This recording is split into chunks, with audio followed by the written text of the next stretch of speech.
So let's dive into how you can use this special prayer to change your life. If you want to manifest anything you desire, there's a powerful practice you can do before bed that can help you achieve your dreams. This practice isn't about wishing or hoping, it's about harnessing the power of your mind and emotions to align yourself with the reality you want to create. Before you go to bed, it's crucial to prepare your mind and body. Your brain and body are deeply connected, and they need to be in harmony to manifest your desires. When you go to sleep, your brain moves into a different state, one that is more open to influence and change. This is why the moments before you fall asleep are so powerful for manifesting. Start by finding a comfortable place where you can relax completely. Sit or lie down in a position that feels right for you. Close your eyes and take a few deep breaths.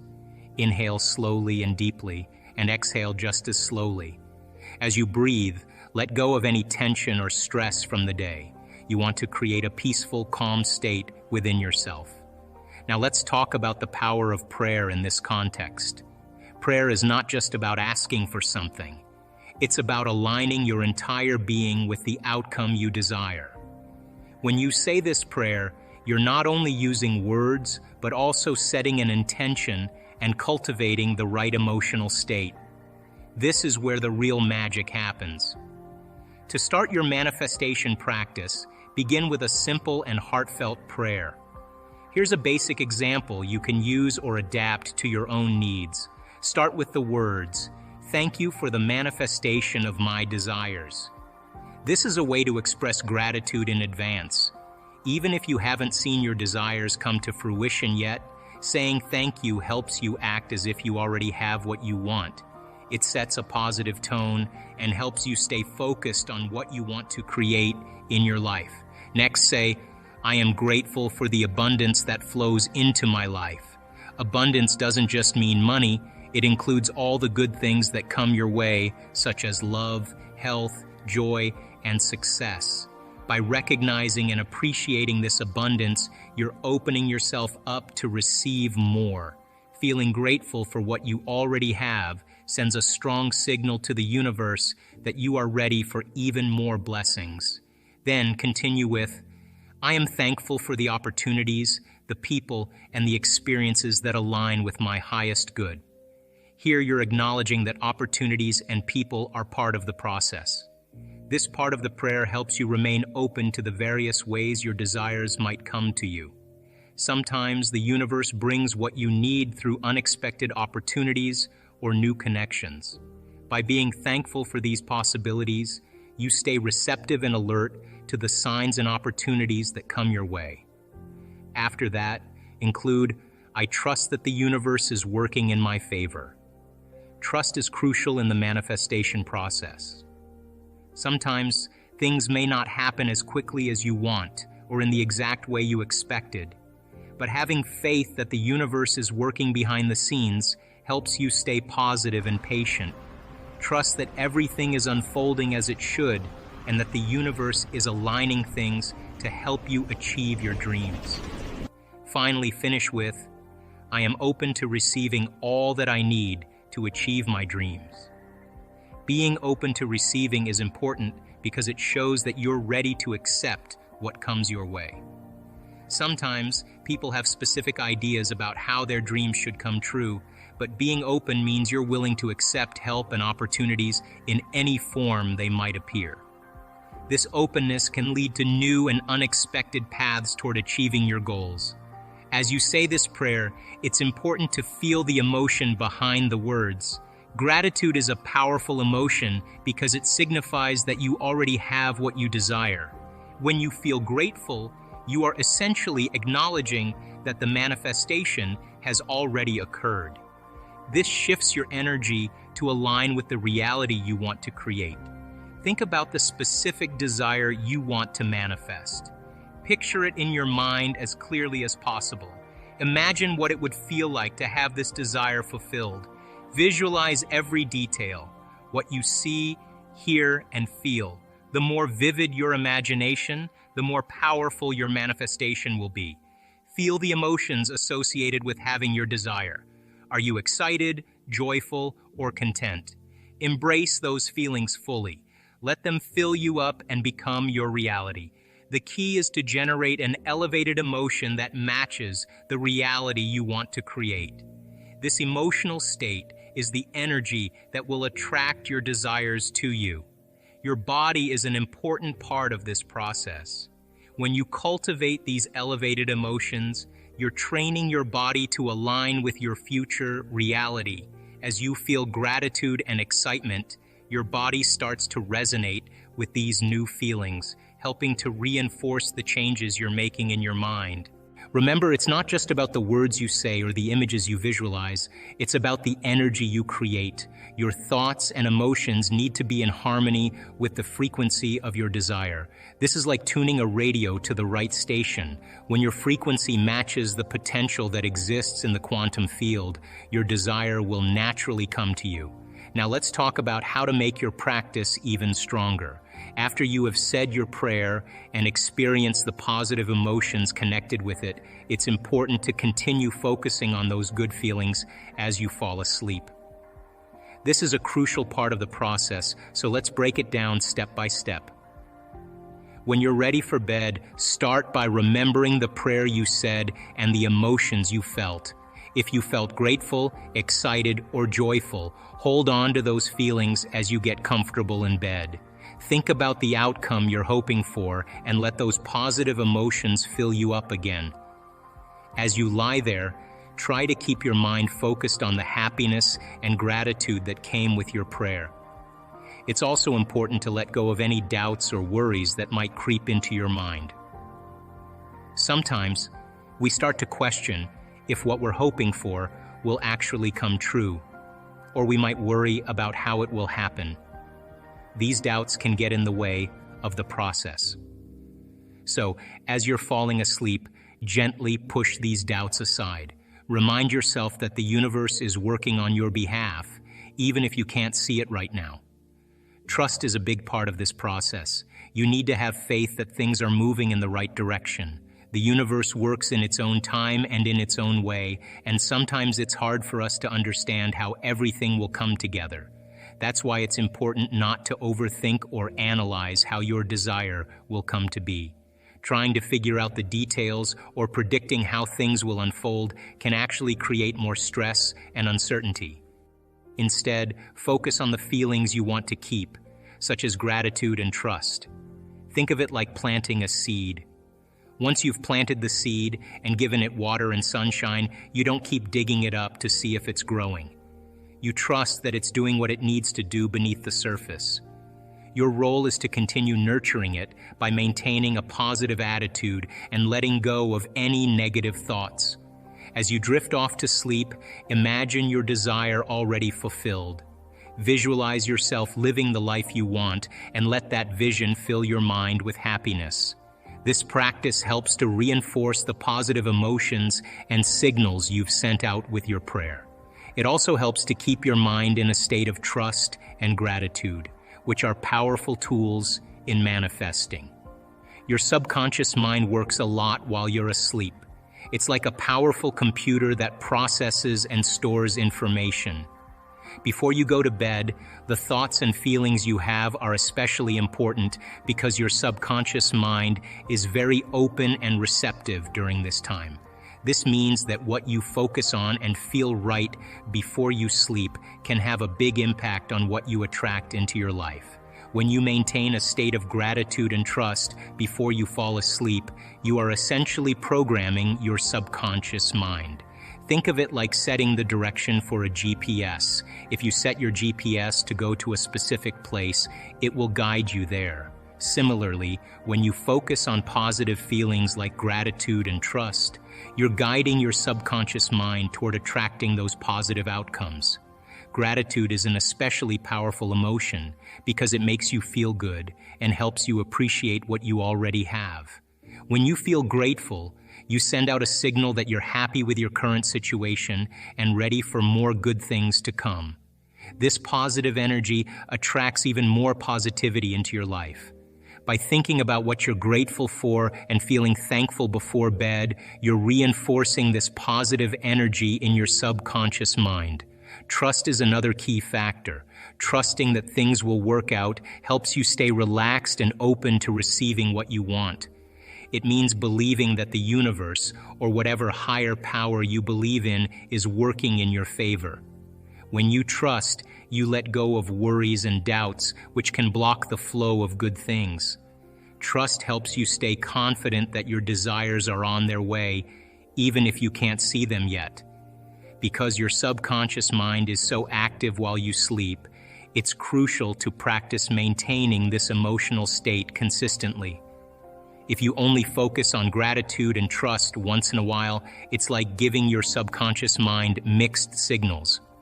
But if you make it a regular habit, your subconscious will start to respond more effectively to these positive impressions. In addition to saying this prayer before bed, consider making it a part of your daily routine. You can start each day with the same sense of gratitude and positive emotion. This will help you stay aligned with your desires and keep your energy focused on what you want to create. Throughout your day, pay attention to your thoughts and feelings. Are they in alignment with your desired reality? If not, gently bring yourself back to a state of gratitude and trust. It's natural for your mind to wander, but the more you practice, the easier it will become to maintain a positive state. One important part of manifesting what you want in your life is to stay persistent. This means that even if you don't see results right away, you should keep going. It's normal not to see immediate changes or results, and that's perfectly okay. The key is to remain focused on what you want to achieve and to keep nurturing the right emotional state. When you're manifesting, it's important to remember that change often takes time. Just like planting a seed in the ground, you don't see a tree grow overnight. It needs time to sprout, grow roots, and develop into something strong and beautiful. The same principle applies to manifesting your desires. You plant your intention by clearly defining what you want, and then you nurture it by keeping your emotions positive and aligned with that intention.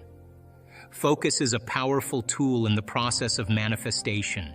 It means keeping your attention on your goals and not letting yourself get distracted by doubts or negative thoughts. Whenever you catch yourself thinking about how something might not work out, gently remind yourself of what you are trying to create. Imagine the end result and feel the emotions as if it's already happening. This helps keep your energy aligned with your goal. Cultivating the right emotional state is also crucial. This involves maintaining feelings of positivity, gratitude, and excitement. Your emotions are a form of energy, and they play a big role in how you attract what you want. When you are excited and grateful, you send out a strong, positive signal to the universe. This signal helps draw your desires closer to you. Sometimes it's easy to feel discouraged if you don't see results right away. It might feel like you're doing everything right, but nothing is happening. This is where persistence becomes important. Just like you wouldn't stop watering a plant if you didn't see growth immediately, don't give up on your manifestation efforts just because you don't see instant results. The universe responds to the energy and intention you put out. If you are consistent in your focus and your emotional state, you're creating a strong, clear signal for the universe to respond to. This means that even if results aren't visible immediately, the universe is still working to bring your desires to you. Consistency helps build a powerful, positive energy field around your goals. Manifesting is not about forcing or controlling outcomes. It's about aligning yourself with the energy of what you want. As you practice this prayer and emotional alignment, you're creating a powerful field of energy that will naturally attract your desires to you. So before you go to bed tonight, take a moment to say your prayer and feel the gratitude and excitement as if your desire has already been fulfilled. Trust in the process and know that you are aligning yourself with the reality you want to create. Embrace the feelings of joy and contentment and let them guide you as you drift off to sleep.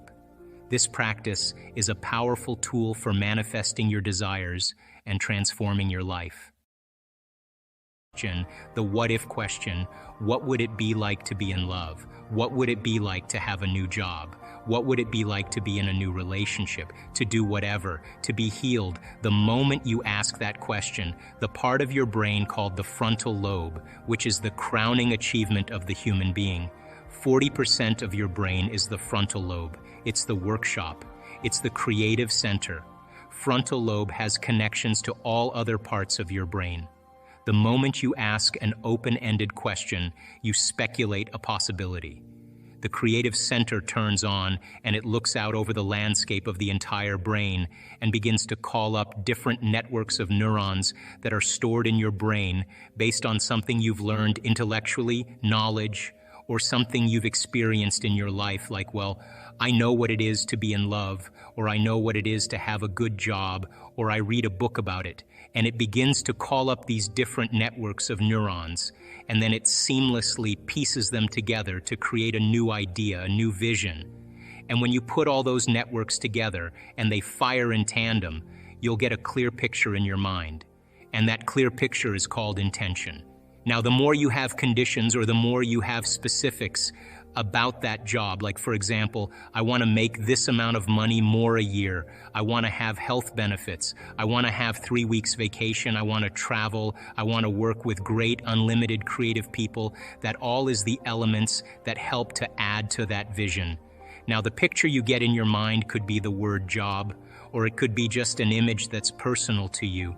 But the image then represents all of those conditions. So you can have several conditions that make up your intention. But the intention typically is a symbol, like you may see a retreat center that you may want to start, and you have a picture of it. But once you see that picture, the next thing that happens, you start to live that dream. The moment you start to take that dream and it turns into a living motion picture, now you're in that imaginary place. What happens is, the moment it starts taking on form and it starts taking on time, you start to experience it. All the things you're going to do, you're actually living in that future, and your brain does not know the difference between the actual event that takes place in your life and what you're imagining in your mind. We call it mental rehearsal in my work. But you're literally rewiring yourself to the future. Now, your brain is no longer a record of the past. It's now, in fact, a map to the future. Now, most people stop at this level, but there's another level. Because once you have that intention, and I watched you do this, what makes the intention have life is when you combine it with that emotion. Why? Because your body is your unconscious mind. It doesn't know the difference between an experience in your life that creates an emotion and an emotion that you're fabricating by thought alone. And when they do that properly, they do enter the operating system where they can begin to make some really important changes. So most people then wait for crisis or trauma or disease or diagnosis. They wait for loss, some tragedy to make up their mind to change. And my message is, why wait? And you can learn and change in a state of pain and suffering, or you can learn and change in a state of joy and inspiration. I think right now the cool thing is that people are waking up. Most people spend 70% of their life living in survival and living in stress. So they're always anticipating the worst case scenario based on a past experience. And they're literally out of the infinite potentials in the quantum field. They're selecting the worst possible outcome, and they're beginning to emotionally embrace it with fear. And they're conditioning their body into a state of fear. Do that enough times, body has a panic attack without you. You can't even predict it because it's programmed subconsciously. So people become addicted to the rush of those emotions, and they use the problems and conditions in their life to reaffirm their limitations, so at least they can feel something. So now when it comes time to change, you say to the person, "Why are you this way?" Well, every time they recall the event, they're producing the same chemistry in their brain and body as if the event is occurring, firing and wiring the same circuits and sending the same emotional signature to the body. What's the relevance behind that? Well, your body is your unconscious mind. In a sense, if you're sitting down and you start thinking about some future worst-case scenario that you're conjuring up in your mind, and you begin to feel the emotion of that event, your body doesn't know the difference between the event that's taking place in your world, outer world, and what you're creating by emotion or thought alone. So most people then, they're constantly reaffirming their emotional states. So when it comes time to give up that emotion, they can say, I really want to do it. But really the body is stronger than the mind because it's been conditioned that way. So the servant now has become the master. And the person all of a sudden, once they step into that unknown, they'd rather feel guilt and suffering because at least they can predict it. Being in the unknown is a scary place for most people because the unknown is uncertain. People say to me, well, I can't predict my future. I'm in the unknown. And I always say the best way to predict your future is to create it, not from the known, but from the unknown. What thoughts do you want to fire and wire in your brain? What behaviors do you want to demonstrate in one day? The act of rehearsing them mentally, closing your eyes and rehearsing the action. Rehearsing the reaction of what you want or the action of what you want. The action of what you want by closing your eyes and mentally rehearsing some action. If you're truly present, the brain does not know the difference between what you're imaging and what you're experiencing in 3D world. So then you begin to install the neurological hardware in your brain to look like the event has already occurred. Now, your brain is no longer a record of the past. Now it's a map to the future, and if you keep doing it, priming it that way, the hardware becomes a software program, and who knows, you just may start acting like a happy person. And then I think the hardest part is to teach our body emotionally what the future will feel like ahead of the actual experience. So what does that mean? You can't wait for your success to feel empowered. You can't wait for your wealth to feel abundant. You can't wait for your new relationship to feel love or your healing to feel whole.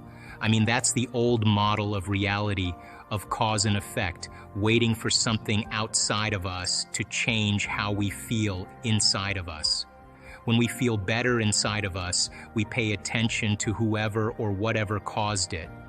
But what that means then is that from the Newtonian world is that most people spend their whole life living in lack.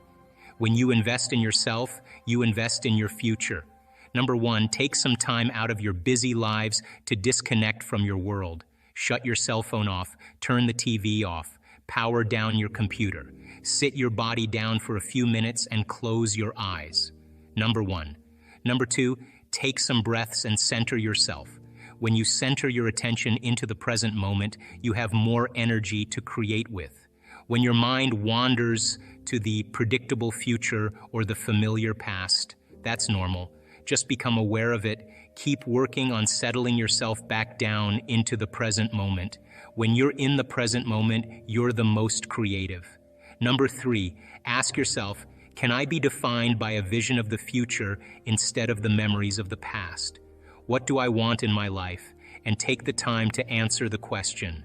The elevated emotion is the carrier of the thought. So all energy, all frequency carries information. The faster the frequency, the higher the energy, the more elevated the emotion combined with a clearer intention is like a laser, because you're creating a more coherent signature. And we know because we've measured this that when people have a coherent brain and a coherent heart, something amazing is going to happen in their life. It's not just feeling the gratitude, because we know that just having an elevated emotion doesn't affect matter. We know that just the clear intention of seeing something change doesn't affect matter. They've done experiments on this. You have to combine then the clear intention with the elevated emotion.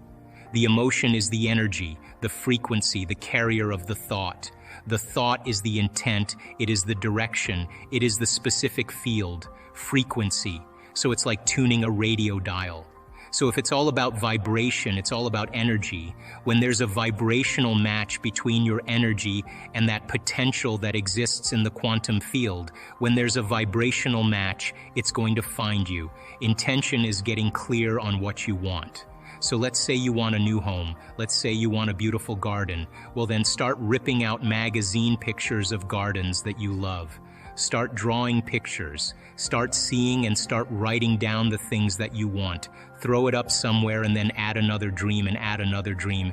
And keep your mind. If you keep your conscious mind on that, your subconscious mind will take you there. Now, I'm not an impatient person, because I know that impatience means I believe that something's not going to happen. But we're here to experience life. We're here to enjoy the magnificence of our creations. And our senses then become the artist that writes the story in our biology. So then, when you start to see that home and that vision, you start making the choices for it, and you step into the unknown, and you become the creator, and you do something that's never been done before.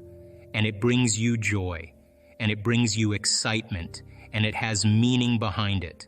Then your body is always following your mind. So of course it's going to take time, but it's no different than a garden that you tend in your life. You're always going to be pulling weeds out and always going to be pruning branches, and you're always going to be fertilizing and pulling rocks out. But that's the joy of the creation, because you get to eat the fruit of your own creation. So then our senses should be the last to experience what our mind has created. So the intention then represents all the details. But all the details can be summarized in a symbol, a letter, a picture, one picture. And you know that that picture means all of those things, because you reviewed all of those things. If you hold the picture, you hold the symbol, you hold the dream house, you hold the dream garden. But you don't say, oh, when this dream garden comes, then I'm going to be happy. You say, the thought I'm having is the experience, and the experience then produces the emotion. And once the emotion begins to occur, now your brain and body are in the future instead of in the past. Once you start opening your heart, it begins to move into coherence. It begins to produce a measurable magnetic field up to 3 meters wide. Now that's frequency, that's energy. And all that energy, that frequency, carries information, carries an intent. So then, when you're feeling gratitude and your heart is open, you're broadcasting energy into the field. That frequency, you lay the intent of the thought of your health and your wealth. That frequency can carry the thought of your wealth. It can carry the thought of your health. If you're suffering, you can't. Suffering does not carry. That energy does not carry the thought of your wealth. It carries a different set of thoughts. If you're going to believe in that future that you're imagining with all of your heart, it better be open and activated, and you better know how to self-regulate. And you have to know the moment you disconnect from the energy of your future because of some circumstance in your life, and you lose that feeling, if you're practicing it on a daily basis with your eyes closed, then the next level is to be able to open your eyes and do it right in the moment and be able to self-regulate and change the frustration from some experience in your life back to the energy of your future. Now that requires great awareness and great effort. But if you have a community of people that are practicing this on a daily basis and they're connected to their future because that's where their mind is, they begin to want the future more than the emotions of the past. Sure, I think we're reality-producing machines. I mean, there's no single individual on this planet who doesn't create reality unless they have a brain injury or something. But for the most part, most of us are engaged in reality, and we do cause effects. I think we reach a certain point in our life where we stop learning and we start feeling. And when we use feelings as a barometer for the unknown, it's contraindicated because feelings are usually a record of a past experience. So we try to predict how that future event is going to be based on a feeling, and we always return back to the old self again. So I love the idea of how we can actually produce effects. I love the idea that every human being either lives in one of two states of mind.